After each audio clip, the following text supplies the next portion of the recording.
నాకు ఒక ఇష్టమైనటువంటి నాయకులు మన జనసేనలో కాకపోయినా కూడా టీడీపీలో నాకు ఇష్టమైన వ్యక్తులు అంటే నేను గౌరవించే వ్యక్తులు ఉన్నారు. అయ్యన్నపాత్రుడు గారు నాకు చాలా కాలం నుంచి పరిచయం ఉన్న వ్యక్తి. అలాగే మన బండారు సత్యనారాయణ గారు, వీళ్ళిద్దరూ కూడా నాకు బాగా పరిచయమైన వ్యక్తులు.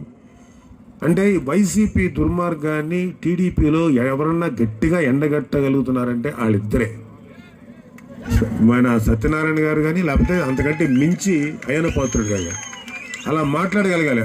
చాలా టీడీపీలో అంత బలంగా మాట్లాడి గళాన్ని వినిపించేటువంటి వ్యక్తులు వాళ్ళు. సో వాళ్ళందరికీ కూడా ఈ విధంగా మనం కలిసి ట్రావెల్ చేస్తున్నాం కాబట్టి అందరం కలిసి ఈ అలయన్స్ ప్రభుత్వాన్ని ఏర్పాటు చేసే విధంగా కృషి చేద్దాం. నేను వాళ్ళందరి సహకారాన్ని కోరుతున్నాను. అలాగే మనం కూడా ఎవరైతే టీడీపీ వైపు నిలబడ్డారో మన అలయన్స్ కూటమికి వాళ్ళందరికీ సపోర్ట్ చేయండి. మన బిడ్డల భవిష్యత్తుని, మనవరాళ్ళ భవిష్యత్తుని, మన యువత భవిష్యత్తుని మనం కాపాడుకుందాం. సో వీళ్ళందరికీ ఒక నమ్మకం ఉంది. ఆ రోజు 2019లో విడివిడిగా పోటీ చేయటం వల్ల ఈరోజు వైసీపీ ప్రభుత్వం వచ్చింది. అంటే ఒక రకంగా చెప్పాలంటే విడివిడిగా పోటీ చేసి జనసేన టీడీపీ వైసీపీని గద్దెనెక్కించారు. లేకపోతే ఆ రోజు కూడా ఓడిపోవాల్సిందే వైసీపీ. కేవలం విడివిడిగా పోటీ చేయాలి. ఈసారి కలిసి పోటీ చేస్తున్నప్పుడు బలంగా ఉంటుంది.